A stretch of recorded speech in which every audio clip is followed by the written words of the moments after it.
Hi, fifth graders. Today we're continuing our review of Unit 1 materials by learning about Native Americans farther south. Our objective is to describe Native Americans in South America.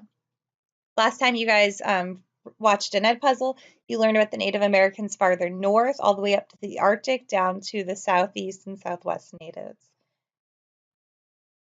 So today we're going a little bit farther south, and the first group we're going to learn about are the Mayans.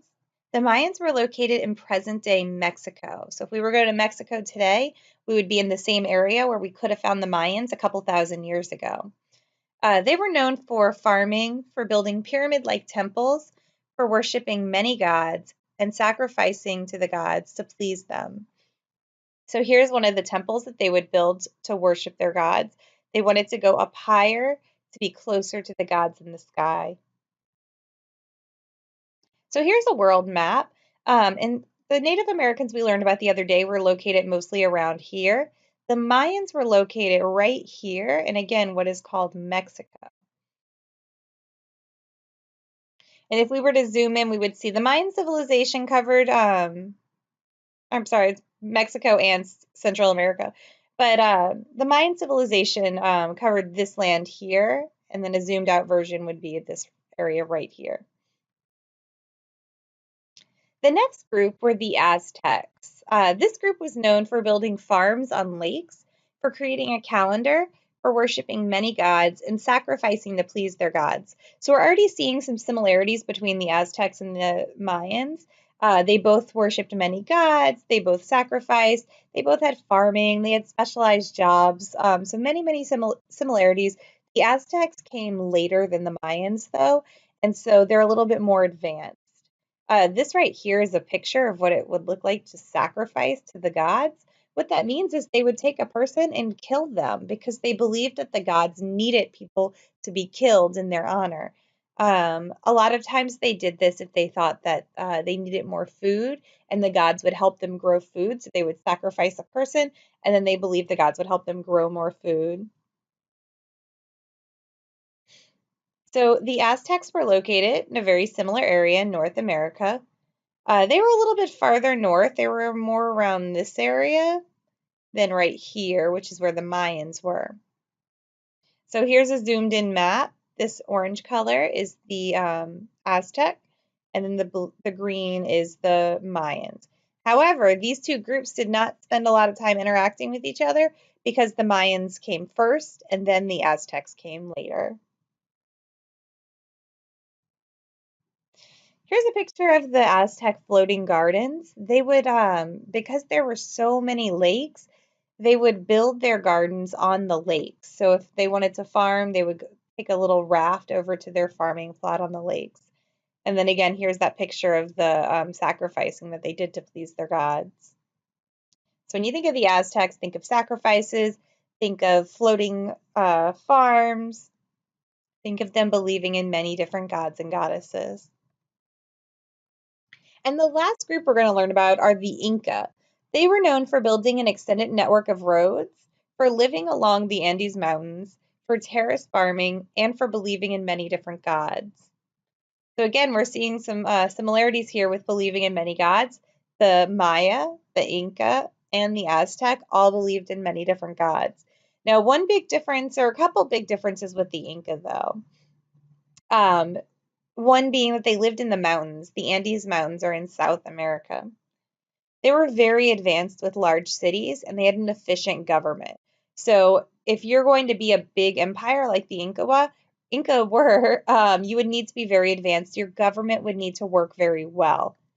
And so what we're going to see is the Inca take up the most territory out of all of the three civilizations we've just learned about. And that's because they were so efficient and so strong. And their extended road network helped to connect the large empire and manage their resources wisely. So the Maya and the Aztec were located around here. The Inca are down here in South America, and they're along the coast. And what's blocking them from going wider is that the Andes Mountains are there. Now, they did learn how to farm in the mountains. That was called terrace farming. One of the ways they were able to expand and be so big is that the Inca had a very powerful powerful military. So the military would conquer neighboring areas and then make that part of the Inca Empire. So that strong, powerful military helped make them big, and then their efficient government helped them run smoothly. And then finally, those roads. Without the roads, the Inca Empire would not have been as strong or as powerful. They used the roads to move the military. They also used the roads to trade. So these roads connected the empire, even though some of these roads had to go through mountains. They still would build the roads to connect this large, long empire. So just a little bit about the order that these civilizations appeared and disappeared. The Mayans appeared first, and they disappeared on their own. We're not entirely sure where they went. The Aztecs came next, and they were conquered by the Spanish. The Inca came last, and they were also conquered by the Spanish. So we don't know if those civilizations would have still been around today because they were destroyed by the Spanish explorers. Spanish conquistadors conquered and destroyed Aztec and Inca. A conquistador was someone from Spain who came and conquered people in America. So this is what a Spanish conquistador would look like. And here's the picture of the Inca being destroyed by the Spanish conquistadors. And we see those mountains in the background. Remember, the Inca were located along mountains. So Spain came from here in Europe. All of the Europeans, the British and the Spanish are the two main ones that you guys learn about. They came across the ocean to conquer the Aztecs and to conquer the Inca.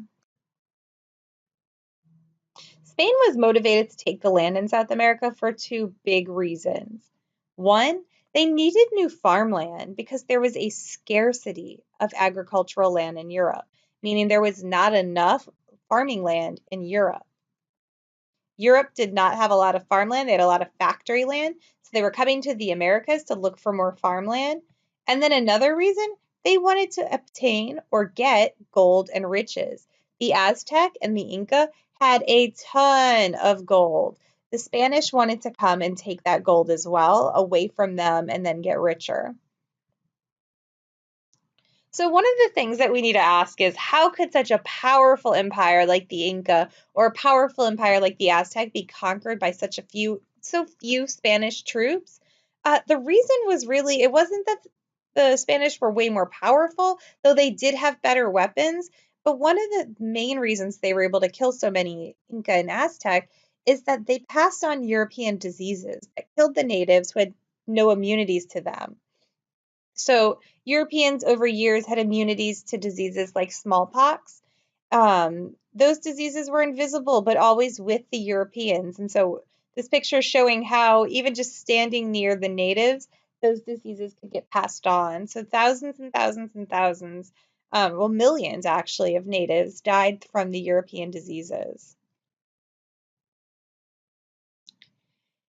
Even though the Spanish and the Inca were very different, they did have some similarities. They both had really powerful armies and they were able to conquer large amount of territories. Spain ended up conquering the same territories as the Inca, but both were really efficient and powerful. They both really liked silver and gold, and they both had an organized and efficient government. Both of their governments were really strong and they worked really well for their people. All right, you have some review questions. When you're finished, raise your hand to show your teacher. Have a great day.